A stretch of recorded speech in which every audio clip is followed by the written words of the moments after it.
Bueno, el énfasis principal de este libro es acerca de la dopamina, digamos, como esa recompensa que siente el cerebro, como esa gratificación después de haber hecho algo. Eso se le llama dopamina, gratificación. La dopamina en sí nos está robando prácticamente lo que es la serotonina, la hormona de la felicidad. Entonces, dopamina es gratificación, serotonina es hormona de la felicidad, porque los seres humanos al más mínimo problema busca escapar de la realidad mediante el placer inmediato. Entonces una persona se siente mal, entonces busca, o simplemente se siente incómoda ante una situación de dolor, frustración, entonces lo que hace es buscar dopamina como un placer inmediato, que lo más fácil que encuentre a su alrededor, ya sea a través de buscar redes, un video gracioso de YouTube, digamos por ejemplo drogas, digamos contenido, videojuegos. O sea, busca como huir de la realidad, huir de ese momento incómodo en el que prácticamente también se podría decir del aburrimiento, porque el aburrimiento es en sí una tortura. Entonces lo que busca así es un poco de dopamina, o sea, busca salir del problema, escapar de la realidad mediante el placer inmediato. Entonces lo que busca su cerebro es dopamina, ya sea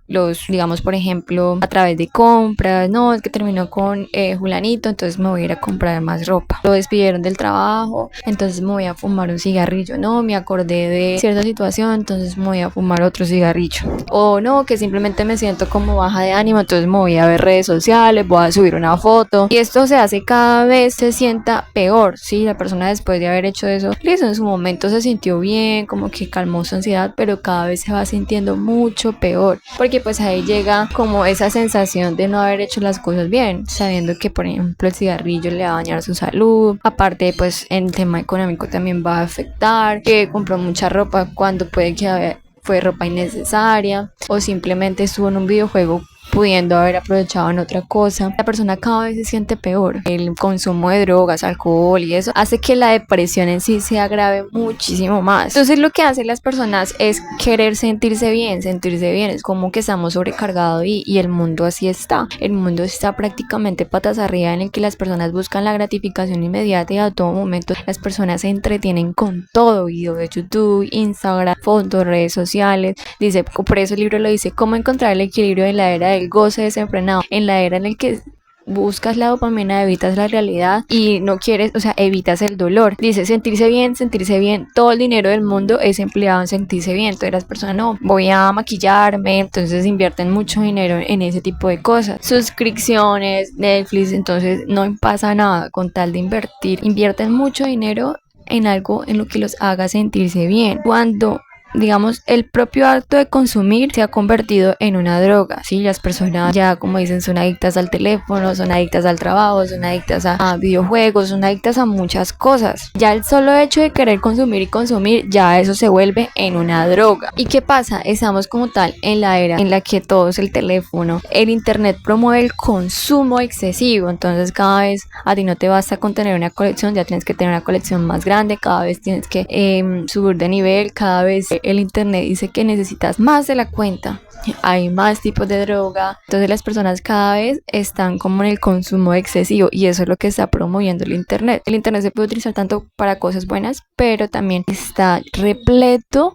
de que las personas compren en exceso cosas que no necesitan o tengan ciertos hábitos que realmente están perjudicando el cerebro de las personas y la vida y la salud mental, salud espiritual en pocas palabras, porque pues a la final es algo más interno que una persona no puede curar, ya es algo que se ha apoderado de la persona, su alma está mal. El internet también hace que las personas tengan comportamientos que sugieren, o sea, que de otro modo no se le hubiera pasado por la cabeza. O sea, el internet está causando que niños, por ejemplo, había un niño que miraba mucha pornografía, de cierta manera él abusó de su hermano, pero justamente por las ideas que el internet estaba colocando. Entonces el internet promueve el consumo excesivo, pero también es algo compulsivo que le sugiere a la persona comportamientos que de otro modo nunca se le hubieran ocurrido. Entonces que no, que salte de un edificio, que salte de acá, que haga esto, o sea, le da ideas súper locas también a las personas. Entonces acá está la importancia de la educación, el hecho de que a ti te digan, no, mira, mira, no hace esto, el hecho de que la persona se entretenga, bueno, no se entretenga, sino que su mente la esté ocupando en otra cosa, hace que la persona tome otro tipo de decisiones en gran medida. O sea, aporta mucho el hecho de que alguien esté estudiando. Las personas de escasos recursos que recibieron poca educación son más susceptibles al problema de consumo compulsivo, es porque su cerebro de cierta manera busca alguna gratificación, busca algo en el cual estar, ¿sí? El cerebro es así exigente. Entonces cuando una persona no tuvo como tal esas oportunidades y aparte pues estaba en medio de la pobreza, pues eso hace que su cerebro se sienta inclinado al consumo de drogas. Bueno, acá también está el aburrimiento. Eso es un arma de doble filo porque lo deja como en stand-by. Nos obliga a enfrentarnos cara a cara a temas importantes, ¿sí? Por ejemplo, qué hicimos, qué no hicimos. Entonces eso es como un bucle que puede ser algo súper peligroso, pero también es súper necesario pasarlo porque así las personas pueden tomar las decisiones adecuadas. Entonces, temas importantes, entonces cómo tomar decisiones, bueno, yo qué voy a hacer, yo qué estoy haciendo, qué me podría plantear. Entonces, como son cosas también positivas, también son cosas negativas, porque la persona puede llevar a una depresión, a un desespero y a la drogadicción, a la adicción, bueno, lo que sea.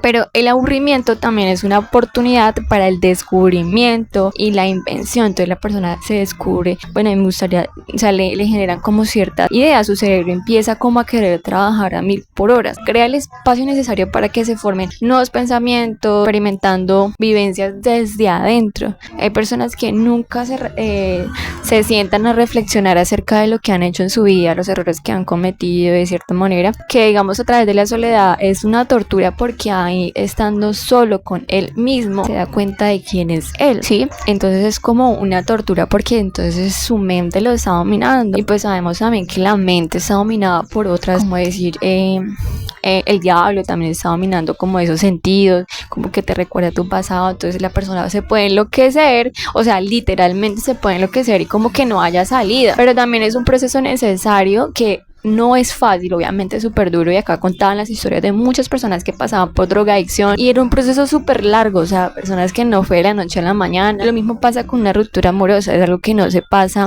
mañana ya te sientes mejor, a los 3 días te sientes mejor, no, eso es un proceso que ya casi a las 2 semanas tú puedes sentir un poquito de alivio, pero eso es a través de los días, como una recuperación, como una herida súper profunda. Así mismo pasa con las adicciones, aún peor, porque es un proceso en el que la persona ya, o sea, su cerebro se lo pide, tiene que tener mucha fuerza de voluntad y batallar mucho con este cambio. O sea, un descubrimiento que países más ricos tenían tasas de ansiedad más altas que los países pobres. En general se dice que, por ejemplo, Colombia es un país rico, que nada, que tenemos esto, que lo otro, pero a la final se ha incrementado mucho el tema del suicidio, porque también son las expectativas de que tú tienes que alcanzar eso. Entonces como que la presión que generan muchas personas, eso también conlleva a que las personas tengan como esa ansiedad. Entonces es posible que la razón por la que seamos tan infelices sea que estemos trabajando muy duro para evitar ser infelices. Nosotros constantemente estamos batallando en un propósito, en una meta, en un objetivo. Entonces, ¿con qué? Con el fin de no sentirnos mal. Queremos hacer eso para sentirnos bien. Invertimos dinero en eso para sentirnos bien. Entonces, ese posiblemente esa sea la razón por la que muchas personas son tan infelices, o en algún momento nos hemos sentido tan infelices, porque estamos trabajando muy duro todos los días para evitar ser infelices. Entonces llega un punto en el que esa avalancha, todo eso que se construye se desmorona y caemos en la infelicidad completa, porque se evita como tal el dolor. Entonces la dopamina es, en pocas palabras, un sistema de recompensa o gratificación, y está la misma frase que dice: todo lo que sube tiene que bajar. Una persona cuando ha logrado mucho, o también lo podemos decir en términos, para todo hay un tiempo, un tiempo para llorar, hay un tiempo para reír, hay un tiempo para ganar, pero también hay un tiempo para perder. Cuando nos acostumbramos constantemente a solo ganar, nos volvemos poco tolerantes a la frustración, entonces perdemos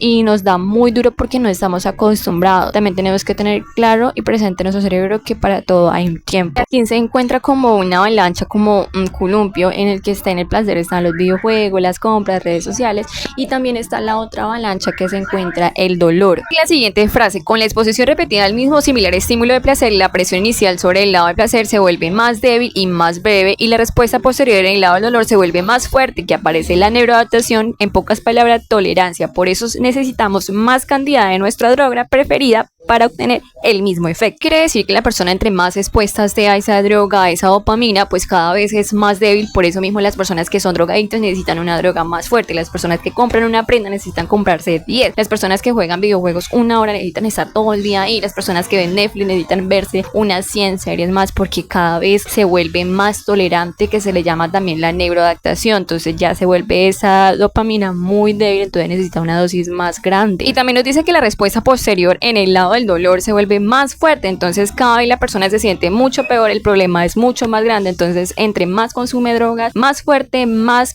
y más se mete en el cuento, pues más el problema se vuelve grande. El dolor y el sufrimiento que le acontece después es mayor. O sea, es como ese arrepentimiento que llega después de haber pasado como esas dosis de dopamina, de haber perdido el tiempo en redes, en cosas innecesarias que simplemente le hacían sentir bien por un momento, pues el problema se agranda. Acá también encontramos diferentes términos que se llama el hedonismo y el anhedonía, que se llama así. La paradoja es que el hedonismo, la búsqueda del placer por sí mismo, conduce a la hedonia, que es la incapacidad de experimentar placer por cualquier tipo. Entonces ya la persona nada le es suficiente, sino que exactamente eso es lo que la calma. Si hablamos más de las drogas, pues las drogas limitan la capacidad de aprendizaje y la persona le cuesta aprender, ya el cerebro totalmente se cambia. Hay cambios drásticamente en su cerebro y se han observado cambios cerebrales y muchas veces son irreversibles por esa decisión. Entonces a la persona le cuesta más aprender. También lo están las personas que son fumadores y cuando van a tener un bebé, pues el niño corre el riesgo de que tenga más adelante problemas de aprendizaje. Entonces las drogas, esto, y no solamente las drogas de cocaína y las más conocidas así, sino como el hecho de estar sometido en algo en exceso también hace que la persona no pueda aprender como antes. Y es algo muy curioso porque a veces tenemos que tener empatía,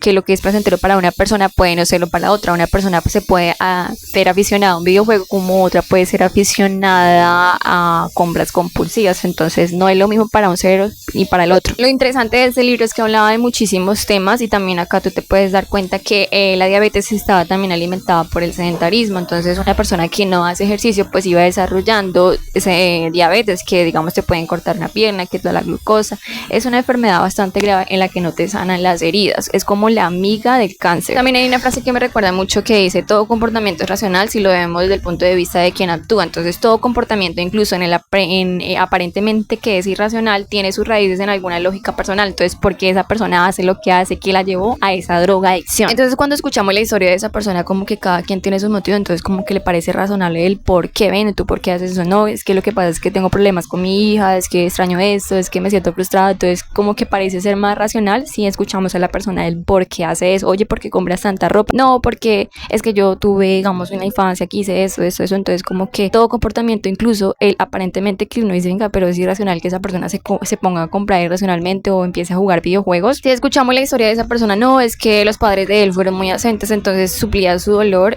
buscaba como esa dopamina placentera a través de los videojuegos. Entonces como que ya tiene sus raíces y se vuelve más lógica en la persona. Entonces uno, claro, ya entiendo de por qué esa persona hace lo que hace. Al final, toda droga que es dopaminérgica siempre provoca problemas a largo plazo, sí, probablemente de salud, probablemente de pareja, probablemente morales de cierta manera, porque hay personas que son adictas como a la sexualidad. Entonces provoca, de alguna manera van a provocar una clase de problemas. Si no lo hacen inmediato, lo harán en el futuro. Hay personas que terminan porque no, la pareja está fumando marihuana, cigarrillo, entonces todo eso provoca un problema con padres, alumnos, que no, que el estudiante se le pasa solamente en un videojuego. Todo eso va a traer en sí un problema. Y la persona que está en ese proceso no ve como lo malo que está haciendo en sí, o como es irracional. Quizás, digamos, las sustancias y los comportamientos adictivos nublan la capacidad para evaluar con precisión las causas y el efecto de esas acciones que está tomando. Entonces como que su cerebro está totalmente alterado y no ve la gravedad del asunto. Otra pregunta es, bueno, ¿cuánto es la cantidad mínima de tiempo para que, o sea, la persona se restablezca? Entonces dice que aproximadamente mínimo un mes las vías de recompensa del cerebro como que se van normalizando. No es que al otro día la persona se sienta bien, obvio no. Después de la persona haber dejado esa droga, esa adicción o esas dopaminas, pues simplemente el otro día se va a sentir peor y el otro día más peor, y así sucesivamente hasta que llega un punto en el que ya se va adaptando, su cerebro se va restableciendo. que es importante, eso lo llamamos la abstinencia. Entonces, digamos, la persona deja eso que estaba haciendo, ese mal hábito, por decirlo así, porque va a traer problemas. Entonces es necesario para restaurar la homeostasis, el equilibrio,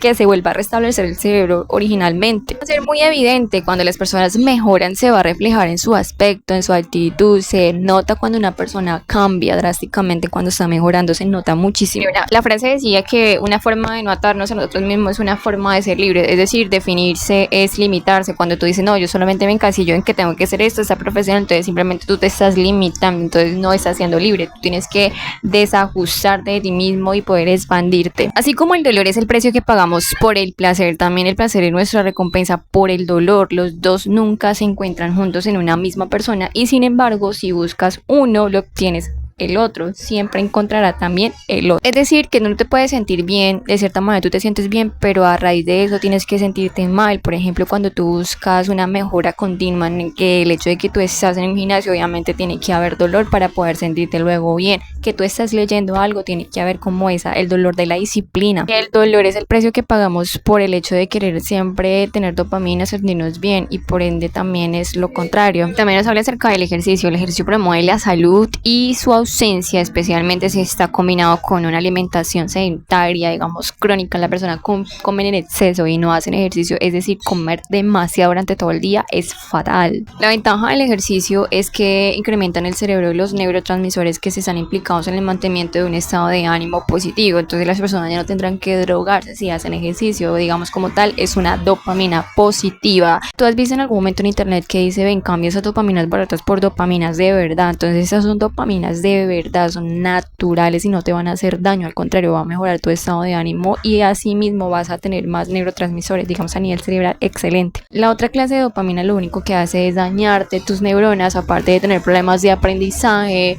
Lo que va a hacer el ejercicio es todo lo contrario, te va a incrementar, vas a aprender mucho mejor, te vas a sentir mucho mejor. Tiene una cantidad de drogas naturales, por decirlo así, que el mismo cuerpo lo hace, que la neuroleptina, epinefrina, endorfinas. El ejercicio como tal contribuye al nacimiento de nuevas neuronas. Hacer ejercicio además reduce la posibilidad de consumir drogas y volverse adicto a ellas. En los seres humanos, los altos niveles de actividad física en la escuela primaria, secundaria, en la edad adulta temprana propicia niveles más bajos de consumo de drogas. Esto quiere decir que los niños desde temprana edad que se acostumbran a hacer ejercicios hace que no se vuelvan drogadictos en el futuro. Entonces por eso es importante que los niños desde muy temprano en la adolescencia se haga ejercicio para así evitar el consumo de drogas, porque ya su cuerpo no lo debe pedir, no necesita esa dopamina extra porque ya su cuerpo lo está produciendo naturalmente. También se ha demostrado que el ejercicio ayuda a que los que ya son adictos a bajar y reducir el consumo de esas sustancias, porque digamos ya sienten esa droga como que suple esa droga que ellos necesitan instaurar en su cerebro. Entonces ya al hacer ejercicio entonces ya se empiezan a sentir bien, entonces no necesitan. Entonces es como una terapia para las personas que fuman marihuana, que hacen compras compulsivas, que se desesperan, que comen en exceso, ven pornografía, que hacen una cantidad de cosas como el consumismo, que se lo pasa en redes sociales perdiendo el tiempo viendo Netflix. Entonces el ejercicio es la mejor solución. Pues no es sí, o sea,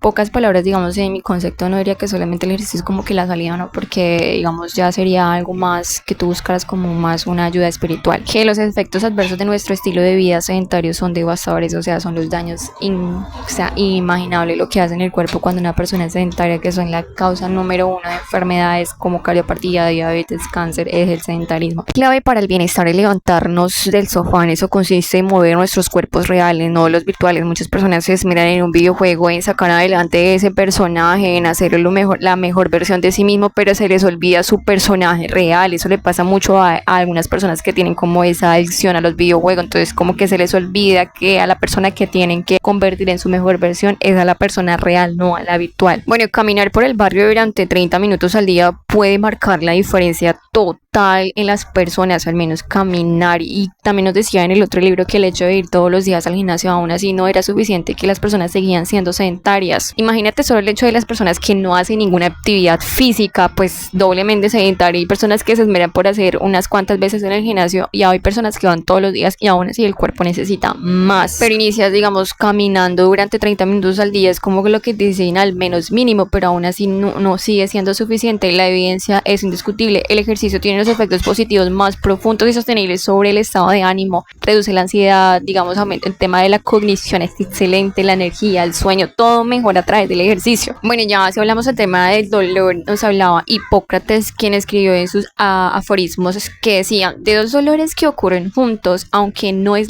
en la misma parte del cuerpo, el más fuerte debilita al otro. No sé si en algún momento habrás escuchado acerca de cómo reducir el dolor de cabeza, que decía que tuvieras otro dolor para así minimizar el que ya sientes. A veces cuando a mí me dolía la cabeza yo escuché como tal ese término, entonces yo me mordía como la mano para sentir dolor y reducir el dolor de mi cabeza. Esa terminología, pues si nos damos cuenta acá en el libro, nació de parte de Hipócrates, que él decía que si dos dolores que ocurren juntos, digamos, el otro debilita al más fuerte, ¿sí? Entonces para sentir dos dolores solamente el cuerpo puede experimentar un solo dolor. Y ahí aparecen como unas reflexiones acerca de si están de acuerdo o no están de acuerdo. Entonces, bueno, hablamos de ser confiable. Eso es una experiencia súper bonita, esos dos temas acerca de cuando las personas mienten y las que no mienten. Porque cuando las personas que nos rodean son confiables, nos dicen la verdad y cumplen las promesas que nos hacen, nos sentimos más seguros acerca del mundo, de nuestro propio futuro. Creemos que podemos confiar no solo en ellos, sino también en el mundo, que será un mejor lugar, un lugar más ordenado, predecible y seguro. Incluso en medio de la escasez confrontamos las cosas, nos enfrentamos a las cosas, estarán y que saldrán bien. Esa es una mentalidad de abundancia. Pero en cambio, cuando las personas que nos mienten, las personas que nos rodean mienten y no cumplen sus promesas, nos sentimos menos seguros con respecto al futuro. El mundo se convierte en un lugar súper peligroso del que no se puede esperar, ya sea, o sea, que nada suele ser ordenado, nada es predecible, nada seguro. Estamos en modo supervivencia, competitivos, preferimos la ganancia a corto plazo en lugar de los beneficios a largo plazo. Independientemente de la riqueza material real que tengamos, hay una mentalidad bastante de escasez. Entonces estamos menos dispuestos a esperar una recompensa en el futuro, que es más probable que quizás no llegue, probablemente que quiera una recompensa en la persona de inmediato. Eso es lo que pasa cuando las personas mienten, dañan las relaciones, entonces la persona se desespera, está en modo supervivencia y solamente se fija en lo que hay, entonces no cree en lo que puede pasar en un futuro. Ese punto es súper interesante porque colocaban el ejemplo de unos niños que les daban unos malvaviscos, entonces a uno le decían: ven, yo llego a tal hora y voy a abrir la puerta. Entonces en esos niños que estaban en esa sala les mintieron y no cumplieron esa promesa que les hicieron. En la otra habitación sí cumplieron la promesa, entonces eso hizo que los niños que sí le cumplieron la promesa tuvieron la capacidad de poder esperar al futuro, pero los niños que no le cumplieron la promesa no querían esperar a futuro. Y ese es el comportamiento humano, digamos, cuando pasa con las personas. Cuando, digamos, tú dices: ven, ¿y por qué esa persona no cree en mí? ¿Por qué esa persona se desespera? ¿Por qué esa persona solo se fija en los comportamientos y los errores del presente o del pasado? ¿Por qué está temerosa? ¿Por qué no confía? Simplemente porque has incumplido esas promesas y no, o sea, como que no le resultas confiable de cierta manera porque no cumples lo que prometes. Pero en cambio hay personas que sí confían en su pareja, por decirlo así, ven a largo plazo y deciden esperar, entonces es porque sí les han cumplido la promesa. Algo similar pasa con el dinero, cuando hay personas que saben que el dinero va a llegar en algún momento y que confían de cierta manera, como que piensan ahorrar más, como que no se desesperan. Pero hay personas que no tienen nada de dinero y de un momento para el otro les llega dinero, entonces como que quieren gastárselo todo rápido ya y en exceso y ya. Aquellos que leyeron la narrativa de la abundancia son más dispuestos a esperar su recompensa. Tiene sentido que cuando los recursos son escasos, las personas apuestan más por ganancias inmediatas y confían menos en conseguir esos recursos en un futuro lejano. Mentir es siempre la peor opción. Digamos, cuando tú tienes una opción, estás en una situación, siempre mentir va a ser la peor opción, porque simplemente eso va a hacer que las relaciones no funcionen, que las cosas terminen y la otra persona haces un caos en el cerebro de la otra persona. Porque aquí habla sobre la importancia de la honestidad. Eso crea relaciones más satisfactorias e incluso puede prevenir el desarrollo de una adicción en el futuro. El hecho de que una persona se acostumbre a mentir la hace más propensa a ser drogadicta. Las mentiras hacen que una persona necesite como de una droga, porque el hecho de mentir le genera mucha angustia, ansiedad, culpabilidad, o sea, le genera una cantidad de estrés en su cerebro que necesitan una droga extra. Bueno, ya para finalizar hablamos acerca de lo que es la diferencia entre vergüenza y culpa. Es súper curioso porque a ti te dicen: bueno, ¿cómo te sientes, culpable o avergonzado? Y uno piensa que es lo mismo prácticamente, pero según lo que nos indica el libro son cosas totalmente diferentes, porque la vergüenza es como una emoción distinta a la culpa. Dice que la vergüenza nos hace sentir mal con nosotros mismos como persona, mientras que la culpa nos hace sentir mal por nuestras acciones, pero conservando una imagen favorable de nosotros mismos. La vergüenza es una emoción desadaptativa, la culpa es una emoción adaptativa. Entonces, cuando tú estás en una situación en la que te equivocaste y tú te sientes mal, y aparte de eso tu autoestima se baja por completo y te sientes la peor persona del mundo, entonces tu imagen se daña de sí misma, entonces tú tú sientes es vergüenza, pero cuando tú sabes que hiciste las cosas mal, pero aún así sigues con lo mismo, o sea, como que no perjudica tu autoimagen, todo lo que tú sientes es culpa por tus malas acciones.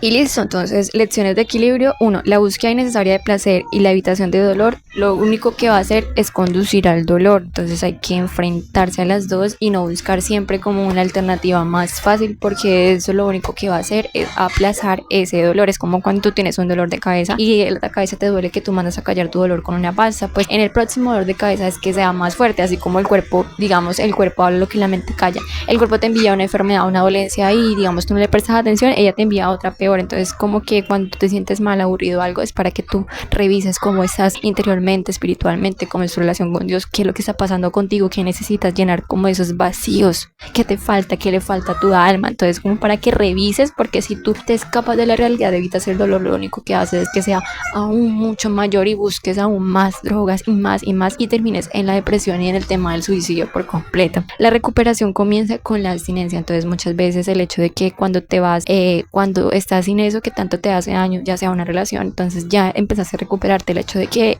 ya no estés con esa persona, ya te estás recuperando. La abstinencia, digamos, la recuperación comienza con la abstinencia. Y por último, la honestidad fomenta una mentalidad de abundancia. Las personas van a creer en ti y digamos, confían en ti. Y así mismo las personas que no te mienten, tú vas a confiar más en ellas y la vas a ver como una relación a largo plazo.